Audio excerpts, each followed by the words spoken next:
Dear students, today I will be discussing the story The Open Window by H. H. Munro, popularly known as Saki. In this story, Crumpton Nuttall, who is suffering from nervousness, goes to a calm and quiet place for his treatment. He calls on a family friend there. He meets a 15-year-old girl, Vera. She is a very calm and confident girl. She tells Crumpton that her aunt, Mrs. Stapleton, will soon come downstairs. He had with him the letters of introduction given to him by his sister. His sister told him that in the countryside he will meet only a few people. If he feels unhappy there, his condition may deteriorate. Vera asked him whether he knows many people there. He replied to her that he did not know anybody here. His sister, who visited the place 4 years back, gave him letters of introduction to some of the people. He said that he only knew her aunt's name and address. Vera told him that about 3 years ago, her aunt's husband and two brothers have gone out for shooting. She pointed to a large window that opened in the lawn. She told him that they had all gone out from that window and never returned.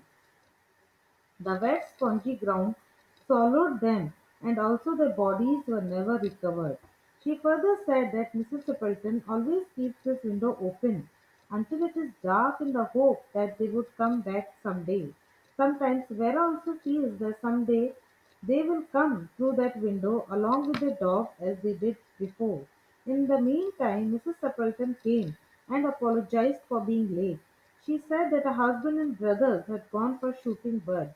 She told Nuttall that she had kept the window open for them to enter into the house so that they did not spoil the carpet with their muddy shoes. Nuttall tried to change the topic, but she continued talking about shooting and shortage of birds. He realized that her eyes were directed to the window and lawn only a, and was paying only a little attention to him.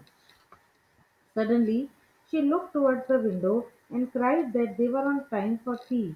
Crumpton shivered with fear and turned towards Vera to express sympathy, but she was looking through the window with horror in her eyes. He swung in his chair and looked towards the window. He saw three figures carrying guns walking across the lawn towards the window. A brown-colored dog was with them. Nuttall hastily came out from there. The man came in through the window and asked Mrs. Stapleton, who rushed out of the house. She said that he was Nuttall, who talked only about his illness. He ran as if he saw some ghost. However, Vera said that he was afraid of dogs, as once a group of dogs chased him into a graveyard. He spent a night in a newly dug grave, and the dogs growling all around him. Saki's short story, "The Open Window", tells the tale of Mr. Frampton Nuttall, who, on the advice of his doctor, travels to a village to effect a cure for his nervous condition. Nuttall's sister has previously lived in the area and provides him with a letter of introduction to present to the proprietor, Mrs. Stapleton. When he arrives, Stapleton meets Vera and entertains him while he waits for his host. Vera has a vivid imagination and enjoys weaving stories for her own amusement. Her latest victim is no exception. The tale she weaves about her family is fantastical, and Nuttall falls for it hook, line, and sinker. Years ago, Mrs. Stapleton's husband and her two brothers ventured out to hunt and were drowned in a swamp. Their bodies were never recovered. It was said that they had left the house through a French window. Mrs. Stapleton, in her grief, believes her husband and brothers will eventually return the way they had gone, and thus leaves the window open in anticipation of their inevitable reunion. When Stapleton's family finally joins, Nuttall tells her of his nervous condition, explaining the reason for his visit and the doctor's recommendation that he avoid overdue mental exertion. He is deeply disturbed by Stapleton's confirmation of Vera's story. His concerns turn to horror when the three men finally reappear, thinking them ghosts, and further petrified by Vera's horror at seeing the men approaching the house.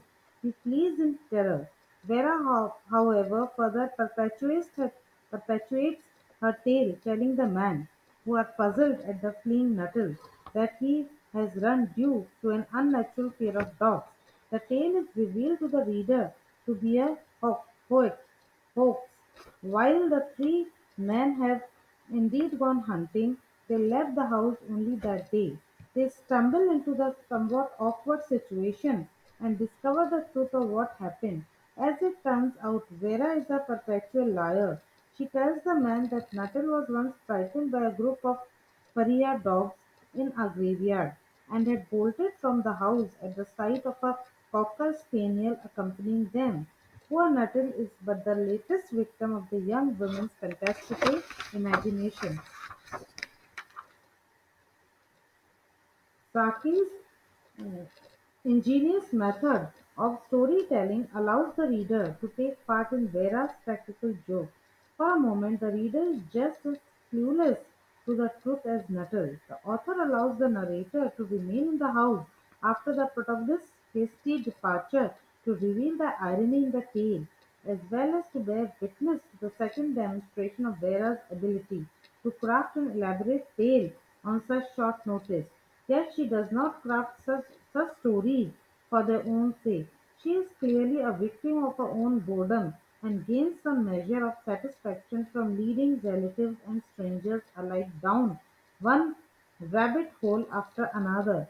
She not only possesses great cleverness but also incredible cunning, as she first ensures Nuttall knows nothing about her aunt or family before weaving her false story. Although Saki's story is satirical and somewhat macabre in nature, the author explores three important themes that add to the reader's appreciation of the tale.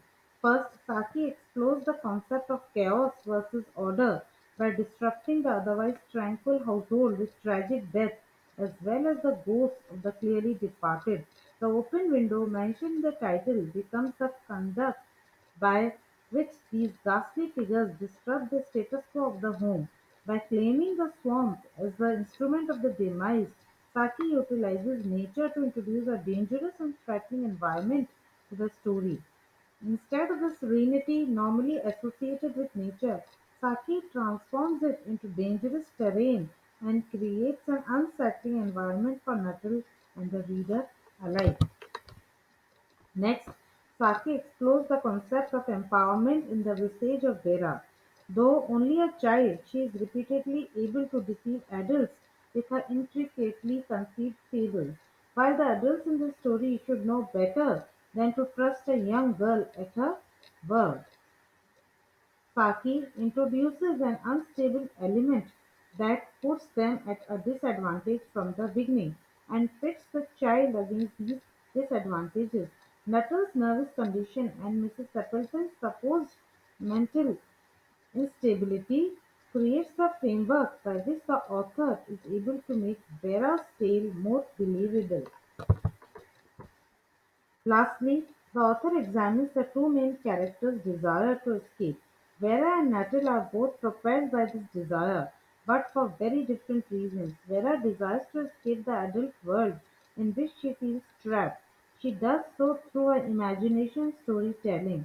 Nuttall, however, ventures to a rural town to escape the stimuli at the heart of his nervous condition, and while Vera's escape produces the desired results of entertainment and distraction, Nuttall's is not quite as successful. In the end, it proves to instigate more chaos than calm. Saki's narrative serves as a comedic rendition of the traditional ghost story. He uses Vera's tale to infuse the story with just the right amount of suspense and mystery while bringing the reader along for the ride. Ultimately, the reader is duped along with Nuttall as the tale turns out to be a masterfully devised prank by an imaginative girl with far too much time on her hands. Thank you.